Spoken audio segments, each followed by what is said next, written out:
장동혁 대표, 송은석 원내대표, 대구 경북 시민 도민들께 먼저 싹싹 빌고 그리고 나서 민주당에게 제안하시기 바랍니다. 도대체 이게 뭐 하자는 겁니까? 이번 대구 경북 통합이 무산된다면 그것은 100% 국민의힘 책임이라는 것을 다시 한번 말씀드립니다. 보수의 심장, 대구에서 보란듯이 최고위원회의를 가진 민주당 지도부. 대구, 경북 통합이 무산되면 모두 국민의힘 탓이라며 민심 파고들기에 나섰습니다. 저는 이번 지방선거를 장동혁 체제로 치르면은 잘하면은 경북지사 한 사람 당선될 것이다. 그리고 전멸할 것이다. 대구도 우리가 먹죠. 오는 육상 지방선거에서 대구도 해볼만 하다는 얘기까지 솔솔 나오는 상황. 지선까지 단 96일, 윤저련겁으로 당대표 리더십 위기를 겪고 있는 국민의힘 안방 민심을 흔들 수 있을까요? 예, 민주당 지도부가 대구에서 최고위원회를 열었습니다. 정청래 대표 취임 후에 두 번째 대구 최고입니다. 대구가 계속 뉴스에 오르내리고 있는데 대구 경북 통합이 무산 우려를 겪고 있었죠. 물론 국민의힘에서 다시 뜻을 모아서 다시 좀 급물살을 타고 있습니다만 정 대표가 오늘 아침에 국민의힘 지도부를 향해서 대구 시민들에게 싹싹 빌어라 이렇게 말을 하기도 했습니다. 김진욱 의원님, 통합이 늦어지거나 또는 보류됐다고 표현한 게 맞을 것 같습니다. 보류될 뻔했던 것 국민의힘 탓이다 이렇게 쐐기를 박은 걸까요? 그렇습니다. 실제 국민의힘의 대구 경북 의원들께서 이 부분을 가지고 의견이 전혀 통일되지 않는 모습을 보여줬고 그 부분에 대해서 국민의힘의 장동혁 대표나 또는 송원석 원내대표 뭐 어느 분인지는 모르겠습니다만 당 지도부에서도 이 부분에 대해서 이 대전 충남 통합과 연계시켜가지고 지금의 이 5급 3특 체제를 극복해보자라고 하는 이재명 대통령의 어떤 그 균형 발전 이런 부분들을 발목 잡으려고 했던 것이 너무나 명확한 거 아닙니까? 사실 지금 대구 경북의 통합만 놓고 보더라도 24년도에 홍준표 대구시장, 이철우 경북지사가 대구 경북의 통합의 필요성을 얘기하셨습니다. 예. 그리고 그뿐만 아니라 대전 충남의 통합에 대해서도 24년도에 얘기 나오고 25년도에 국민의힘에서 특별법까지 발의한 상황이었습니다. 그 부분에 대해서 대통령께서 공약했던 5급 3특 체제, 그래서 전 국토가 좀 균형적으로 발전될 수 있는 부분으로 나아가보자라는 측면에서 대통령이 흔쾌히 이 부분에 대해서 적극적으로 지원하겠다라고 얘기했고 그 결과로서 지금 대구 경북 또 대전 충남 그리고 광주 전남의 통합 논의가 활발하게 불이 붙었던 거 아닙니까? 그래서 광주 전남에서는 이 부분에 대해서 이견 없이 통과가 됐습니다. 그런데 이 대구 경북 지역에 대해서 대전 충남과 마찬가지로 반대의 목소리가 지금 국민의힘 내부에서 나왔기 때문에 추미애 법사위원장이 이 대구 경북 지역에 대한 이 특별법 통과를 일단 그 상정을 미루게 된 상황이었다. 그 상황 속에서도 결국 어젠가요?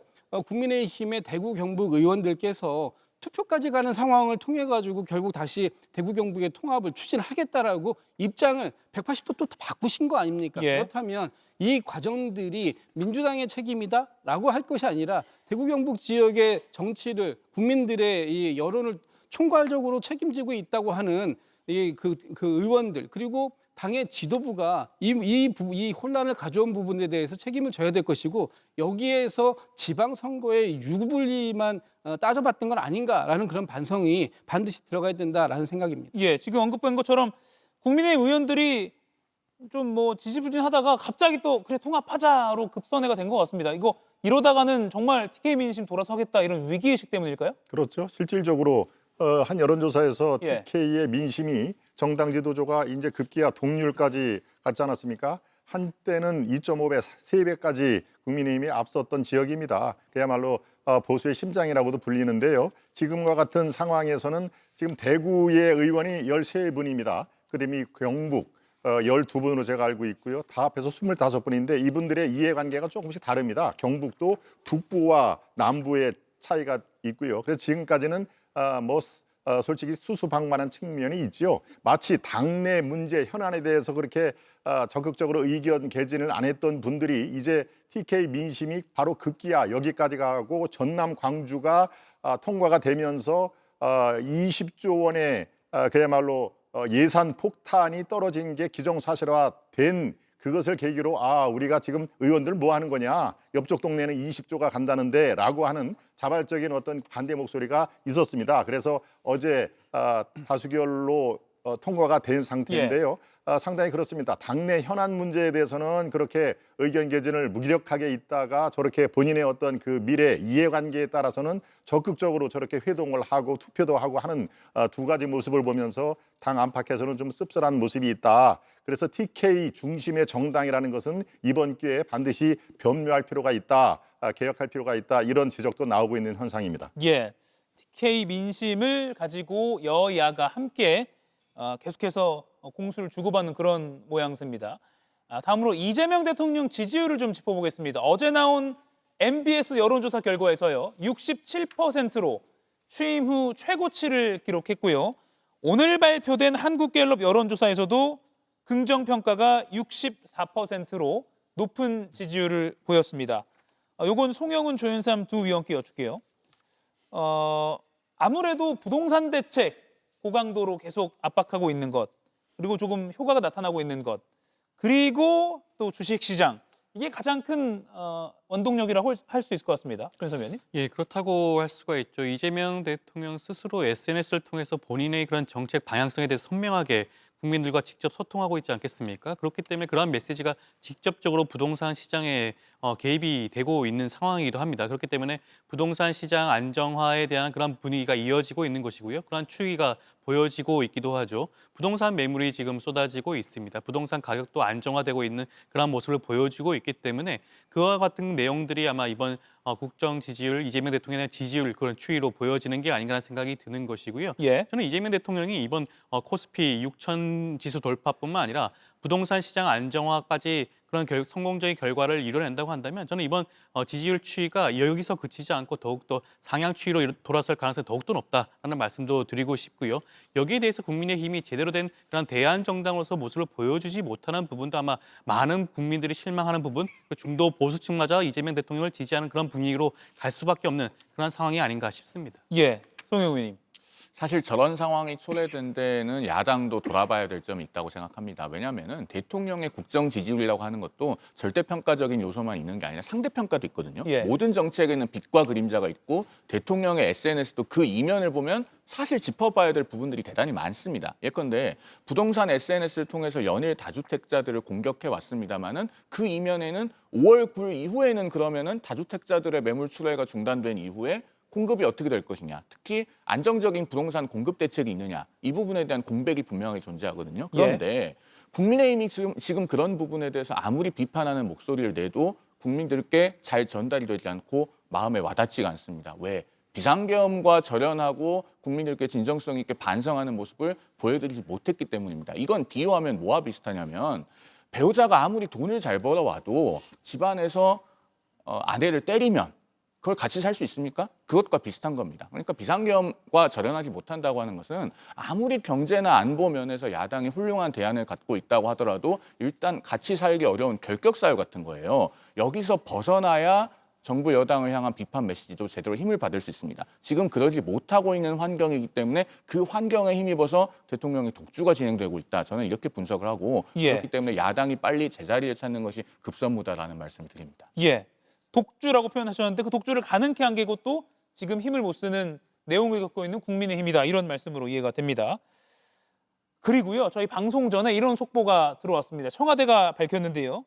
이재명 대통령과 김혜경 여사가 공동 명의로 소유하고 있던 경기 성남시 분당구의 아파트를 부동산에 내놨다는 겁니다. 이재명 대통령 뭐 다주택자였어? 그게 아니라 실거주 목적의 1주택자였는데 도 내놨다는 겁니다. 왜 내놨냐? 청와대가 부동산 정상화 의지를 국민들께 더 잘 보여주기 위해서라고 했습니다. 그리고 알려진 바에 따르면 시세보다는 좀 더 저렴하게 빨리 팔기 위해서 내놨다, 이런 기사도 나오고 있습니다. 김준욱 위원님, 아까 온라인 반응 보니까 이 대통령 직진하시네 뭐 이런 댓글도 있더라고요. 그렇습니다. 이재명 대통령께서 지난 1월 달에 이 망국적인 부동산 투기 반드시 잡겠다. 그를 통해서 부동산 시장을 안정화시키겠다. 이런 의지를 피력을 많이 하셨습니다. SNS에다가 여러 번 글도 올렸을 때 그때 많은 조롱도 있었죠. 아무도 못하는 걸 이재명 대통령이 하겠다고 했는데 지금 결과가 어떻습니까? 불과 한 달 정도 지나고 난 이 시점에 대통령 스스로가 1가구 1주택자임에도 불구하고 지금 그 집을 처분한다 그래요. 근데 좀 전에 저희 그 대통령 X에 나왔던 CG가 있었는데 예. 거기에 이런 말이 있습니다. 보유보다 매각이 이익이 되는 유리한 상황을 만들겠다라고 하면서 이재명은 합니다. 이렇게 말씀하셨잖아요. 예. 저 상황도 마찬가지입니다. 지금 집을 보유하고 있는 것보다 뭐 저기 ETF 같은 이 생산적 금융 쪽으로 옮기는 것이 훨씬 더 이익이 되는 상황이 지금 될 수 있다라고 봤기 때문에 예. 이 집을 매각하겠다. 그리고 고점에서 팔고 저점에서 다시 나중에 필요하면 퇴임 이후에 집을 사는 그런 방법도 얼마든지 가능하다라는 측면을 봤을 때 이재명 대통령은 굉장히 현명한 선택을 했다라고 보는 것이고요.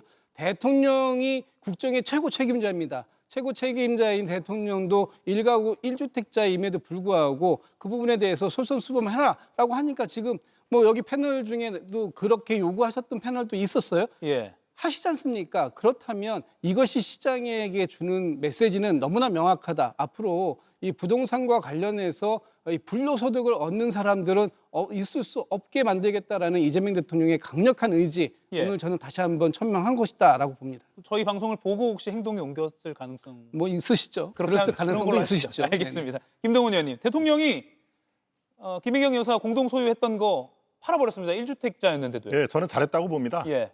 저게 솔선수범이 아니라 보여주기식이다. 뭐 이런 비판도 일각에서 하던데 저 잘한 거는 잘한 거로 인정을 해줄 필요가 있습니다. 저 가만히 두면 아마 분명히 더 오를 것입니다. 제가 찾아봤더니 29년 전에 3억 6천을 주고 산 그 아파트더라고요. 그런데 이게 재건축 선도직으로 묶여서 분명히 여기는 이 아파트 가격이 오를 것이다라는 걸 누구나 다 예측할 수가 있는 상황에서 저렇게 매물로 내놨다. 그리고 바로 직전에 실거래가로 내놨다 하는 것은 전 잘했습니다. 잘한 걸로 제가 박수를 치는데요. 그렇다고 해서 저렇게 대통령이 솔선수범을 해서 앞으로의 어떤 그 부동산 시장이 안정화되느냐, 이거는 정말 강 건너 산 넘어 아주 지난한 일이 될 것이다 하는 얘기입니다. 28전 28패가 무엇인지 아마 시청자 여러분 잘 아실 겁니다. 문재인 정부의 부동산 정책이 28번 전패를 했죠. 아마 그것을 이재명 대통령은 상당히 반면교사로 삼았을 것입니다. 그래서 밤 12시에 잠도 안 자고 SNS를 한 거 아니겠습니까? 저는 만기칠람으로 시장을 왜곡을 할 가능성이 있다라고 바로 이 프로그램에서 얘기를 했습니다마는 예. 많은 국민들이 정말 대통령이 부동산을 잡기 위해서 애쓴다라고 받아들이고 있는 거 제가 지금 알고 있습니다. 각종 여론조사에서도 그게 선반영으로 되고 있기 때문에 저는 딱 마지막으로 하나만 부탁을 드리겠습니다. 부동산 시장을 잡기는요, 이렇게 대통령이 선도를 하되 정답은 그겁니다. 공급 물량을 늘리는 거 외에는 방도가 없다라는 걸 잘 아실 것입니다. 그러니까 문재인 정부 때 어떤 태릉골프장이라든가 이런 걸 그냥 슬쩍 갖고 와서 공급 물량 재탕을 하지 마시고 그야말로 규제를 혁파해서 재건축, 재개발, 서울 이 수도권에 얼마나 많습니까? 거기에 약 한 27만 가구가 바로 가능하다는 거 아닙니까? 바로 공급에 이번 부동산 진정에 승부수가 있다라는 예. 것을 다시 한번 말씀드립니다. 실제 강남 3구와 용산구의 아파트 값이 재작년 3월 이후에 약 2년 만에 하락세로 돌아섰다고 합니다. 이렇게 뭔가 성과가 좀 나타나는 게 시장에서 좀 보이고 또 여론조사 지표에서 국정 지지도에서도 좀 나타나고 있는데 송영훈 의원님, 이렇게 잘 가고 있다는 평가가 후하게 나온 상황에서 대통령이 직접 실거주 목적의 1주택자인데 집을 내놨어요. 그럼 상대적으로 국민의힘은 더 할 말이 없어지는 거 아닙니까? 일단 분당 집을 매각하기로 결정한 것은 저는 평가합니다. 예. 평가할 부분은 분명히 평가를 해야 된다고 생각하고 특히나 제가 방송에서 한 3번 정도 공개적으로 이재명 대통령도 본인이 비거주 1주택 갖고 있는데 예. 분당의 재건축 선도지구로 지정이 되어서 굉장히 유망한 곳이고 취임하고 나서 4개월 만에 실거래가가 3억 500만 원이나 오른 곳이다. 대통령이 선제적으로 매각을 함으로써 부동산 시장 안정에 대한 강력한 의지를 보여줘야 된다라고 촉구한 적이 있습니다. 그런데 실제로 지금 매각하겠다는 거 아닙니까? 그러면은 평가해야죠. 그리고 한편으로 좀 무서운 마음까지 드는 것은 지금 대통령 국정 지지율이 저렇게 좋고 지방선거도 민주당이 좋은 상황입니다. 그럼에도 불구하고 쓸 수 있는 카드를 다 쓰고 있지 않습니까? 그러면은 국민의힘이 정말 비상한 결단을 하지 않으면은 점점 더 승부가 어려워질 수 있습니다. 오늘 제가 방송에서 시종일관 저희 당을 향한 쓴소리를 해서 좀 저도 안타깝습니다만 그만큼 지금 상황이 절박합니다. 매우 객관적으로 냉철하게 인식을 하고 결단해야 될 때다라는 말씀을 다시 한번 드립니다. 지금 국민의힘 패널 두 분이 다 아파트를 내놓은 것에 대해서 이 대통령의 그 결단에 대해서 긍정적으로 평가했습니다. 조윤선 의원님. 더 가속을 밟고 있는 것 같아요. 그렇죠. 이걸 평가할 정도로 대통령의 의지가 강하다는 것을 보여준 거 아니겠습니까? 이미 그런 것들은 이재명 대통령에 대한 지지율과 여러 가지 수치로 드러나고 있기도 하죠. 부동산 매물이 늘어나고 있고요. 호가가 떨어지고 있습니다. 이와 같은 추이가 계속될 가능성이 더욱 높다고 하겠죠. 정부의 의지가 부동산 시장에는 그 어느 때보다 영향을 미칠 가능성이 굉장히 높습니다. 물론 과거에 그 어느 정부도 부동산 안정화를 성공하지 못한 사례가 있긴 하죠. 지난 문재인 정부도 그 연장선에 있었던 것은 분명한 사실이긴 합니다. 그렇지만 그 어느 정부보다 이재명 정부가 가지고 있는 부동산 안정화에 대한 의지가 분명하기 때문에 저는 시장이 분명히 반응할 것이라고 생각합니다. 예. 갑자기 궁금해진 게 그럼 이제 가격 내고를 좀 할 때 집주인과 좀 통화 좀 해볼 수 있을까요? 하면 청와대로 직접 전화를 해야 될까요? 뭐 그런 개인적인 궁금증도 드는데요. 중개인이 알아서 잘 해주겠죠. 네 분과의 토론은 여기서 마무리하고요. 저는 마수 토론에서 더 이어가겠습니다. 고맙습니다. 이가혁 라이브를 시청해 주셔서 고맙습니다. 이가혁 라이브는 평일 오후 5시 TV와 유튜브로 실시간으로도 함께 하실 수 있습니다.